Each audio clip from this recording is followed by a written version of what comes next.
Okay, go ahead. I say the hole takes about, looks like 6, 7 floors were taken out. And there's more explosions right now. Hold on, people are running. Hold on just a moment. We've got an explosion inside. The building's exploding right now. You got people running up the street. Okay. Hold on, I'll tell you what's going on. Okay, just put Winston on pause there for just a moment. Okay, the whole building just exploded some more. The whole top part. Okay. The building's still intact. People are running up the streets. Am I still connected? Winston, this would support probably what Libby and you both said, that perhaps the fuselage was in the building that would cause a second explosion such as that. That's what just happened then. That certainly. Yeah, people are running up. We're getting word that perhaps. Okay, hold on. The people here everybody's panicking. All right, Winston, let me put Winston on hold for just a moment. Okay, I don't know how much longer we're staying. I'm inside of a diner right now. Well, Winston, you know what? If you could give us a call back, I just don't want to panic here on the air. Let's just take some of our pictures from News Chopper 7. Now, more reaction live at the time from 9/11. Number to call, 888-589-8840 if you want to share your reactions. Talking here with William from Aylett, Virginia. He was involved in the military response to what happened on 9/11. And William, we ran out of time in that last segment because of a hard break. Go ahead and finish your thought. Well, basically what it amounts to at that point in time, though, they automatically went to the recall roster. They started calling people and alerting people and saying, hey, can you come in? We haven't gotten word out of D.C. or from the Guard Bureau, we're being recalled, but anybody can possibly come in. So they did that. A number of guys got pulled for running excessive speeds by different counties and everything on the interstate. But once they showed them their ID, and of course, the police force was fully aware of what's going on. They told them to slow down, but they let them go. And we were thankful for that. And you don't want them to be running excessive speed, but it was a priority. And the police force knew it. Here again, everybody in the country knew it. But no, it's just one of those things. I think we were the first unit to put our F-16s over top of D.C., as an air surveillance type thing. And then right after that, orders came down, and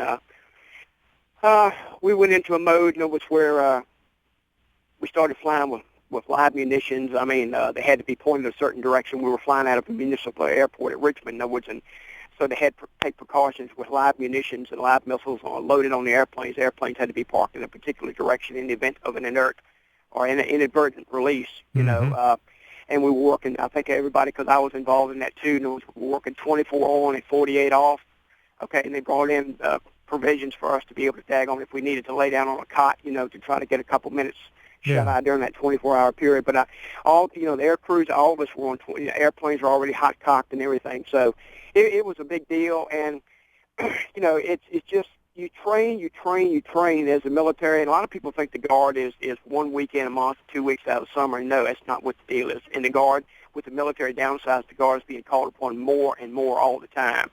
So the Guard is really helping out a whole lot with the active military, and they've come very much to appreciate us instead of looking at us as weekend warriors. All right, William. Well, listen, thank you very much for that personal recollection of your involvement with the Guard response to 9/11. And by the way, speaking of troops in uniform, we're supporting Operation Tank Full of Love. It's going to be on Saturday. You've heard the spots running on Focal Point. Our good friend Eric Horner, recording artist, is sponsoring this. They would like to provide a tank full of gas for 2,400 soldiers, and I think we're at about 1,300. He's got enough resources right now to be able to top up the tanks of maybe 1,300 soldiers, wants to get to 2,400, so it's not too late to make a donation. This is going to take place to bless soldiers serving at Fort Campbell. It's going to happen this Saturday. You can go to tankfuloflove.com to contribute, or you can call 877-968-3742, 877-968-3742. Make a donation to the Tank Full of Love campaign. And by the way, one of the things that I found out reading this morning, one of the things that we owe to that Polish king, Jan Sobieski, who turned back the Muslim armies on September 11, 1683, is we actually owe our coffee consumption to Jan Sobieski, because after the Muslim armies turned tail and ran on September 11th. This is when they were outside the gates of Vienna Again, their objective is world conquest. Make no mistake about that, ladies and gentlemen. Their objective is world conquest at the point of a sword.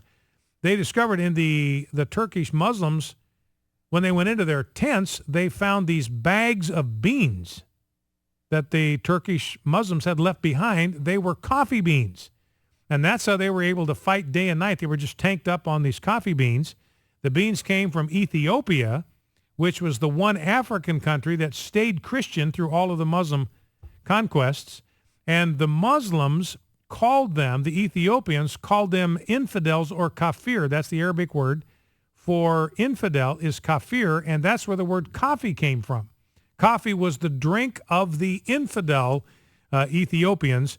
And Pope Clement VIII apparently was urged to declare coffee the drink of the devil due to its association with the Muslims, but the Pope tasted it and said, this stuff is so good, we should cheat the devil by baptizing it and using it for ourselves, and that is what happened. Now, the Polish general who helped lead the defeat of the Muslim armies at Vienna, he opened Vienna's first coffee house, and coffee quickly spread across Europe. So Jan Sobieski, the savior of Western civilization and the man responsible for introducing coffee to Europe and to the West.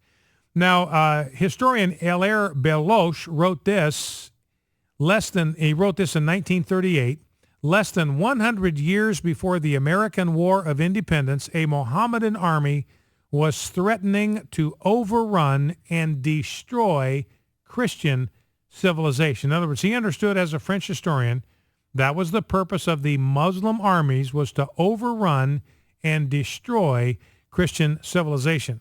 Vienna was almost taken and only saved by the Christian army under the command of the King of Poland on a date that ought to be among the most famous in history, September 11, 1683. So 9/11, 1683, this historian says this ought to be one of the most famous dates in history. That's why the Muslims chose to attack on 9/11. So let's remember, we're not at war with Islam.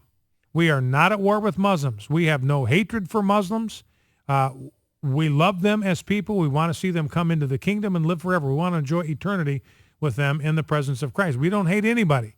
But Islam is at war with us, and that's what we've got to recognize. Theodore Roosevelt said this in 1916, from the hammer of Charles Martel, that's back in 732, to the sword of Jan Sobieski, Christianity owed its safety in Europe to the fact it could and would fight as well as the Mohammedan aggressor. So in other words, he said, look, we're going to have to use military force to fend off the threat from the Muslim armies. 888-589-8840. Let's go to Patty in southeastern North Carolina. Patty, welcome to Focal Point. What's on your mind? Hi, Brian. Hi. Well, I would like to tell you how 9/11 affected me very quickly. Yes, ma'am. And then I would like to make 4 comments from Erwin Lutzer's book, The Cross in the Shadow of the Crescent. Okay. Because it is very profound, and we need to heed his advice. I lost my mother. 3 months later, I lost my husband, and then I lost my father, and he was buried on September the 10th, 2011. I stayed in North Carolina that night, and on 9/11, I was on my way back to Virginia when I heard about this, and I stopped at the border and just wept. I said, God, I've lost my family, and now I'm losing my country. Wow. And so this is a very tender moment for me, but I found that during the last year it has been even more tender because no one seems to think that those who were killed in Benghazi matter, and the president has done nothing to